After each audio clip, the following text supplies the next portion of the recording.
What's up, guys? It's Lefty here with the play of the day for Thursday, June 3rd. Cousin Lefty ended up costing us some money last night. I'll do my best to keep him away in the future. No matter what I tell him, no matter how many times I show him the math, he just doesn't understand that parlays are not good bets.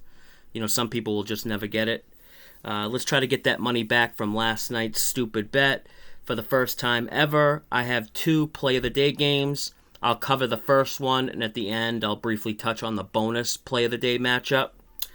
We're heading out to Kauffman Stadium tonight for an 8:10 start. Twins, Royals, a lefty-on-lefty matchup between J.A. Happ and Chris Bubick. We're going to go over the 9.5 here. These two teams just finished a series last week. They've already played each other 6 times this year.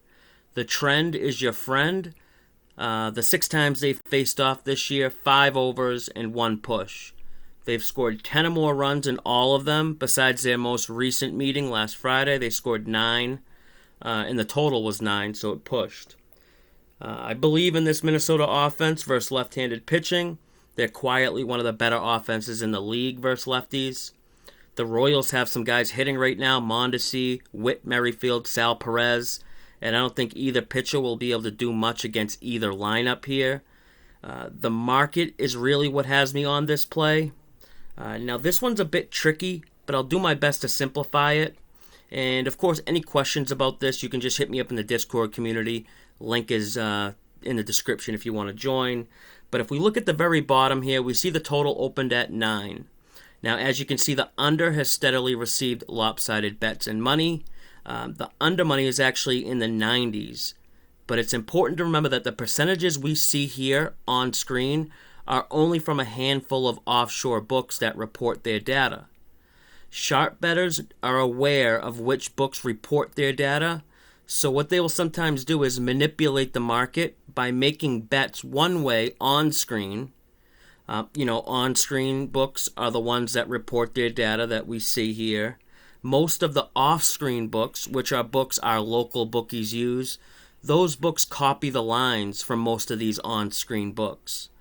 So by sharps betting the under on-screen, it'll actually hold the line in place while sharps pound the over off-screen where they have much higher limits and credit and all that.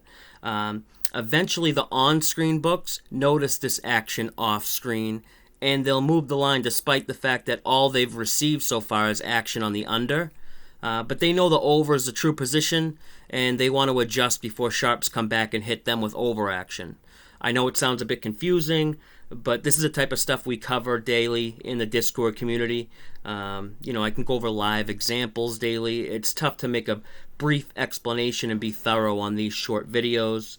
But for now, let's get into the bonus play. I couldn't really decide between these two plays which I liked best. That's why we have two play of the days.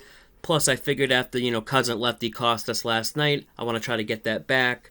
We're looking at the D-backs and Brewers game here. Now, again, starting at the bottom, we see the Milwaukee Brewers opened 175, and everyone and their mother is betting the Brewers. But we have what's called a line freeze here. A line freeze is when a team is getting lopsided bets and money, like the Brew Crew is getting right now, but the odds makers don't budge the line.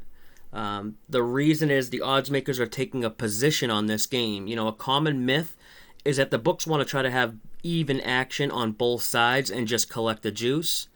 Of course, if that happens, great. They aren't against it, but what they really want to do is take as much action as possible on the square side of the game. That's exactly what they're doing here.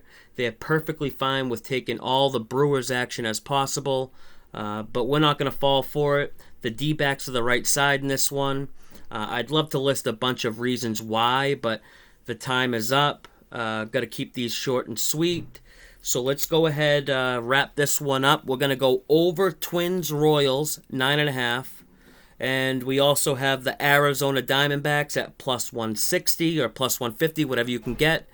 I also have Arizona first 5. I have them on the run line as well. You guys can tie these into a parlay if you want, whatever you want to do, but I'm betting them both straight. And for the official play of the day, it's over 9.5 Twins Royals And then we have Arizona plus 160, both straight. Good luck with your bets, and as always, may all the umps calls go your way.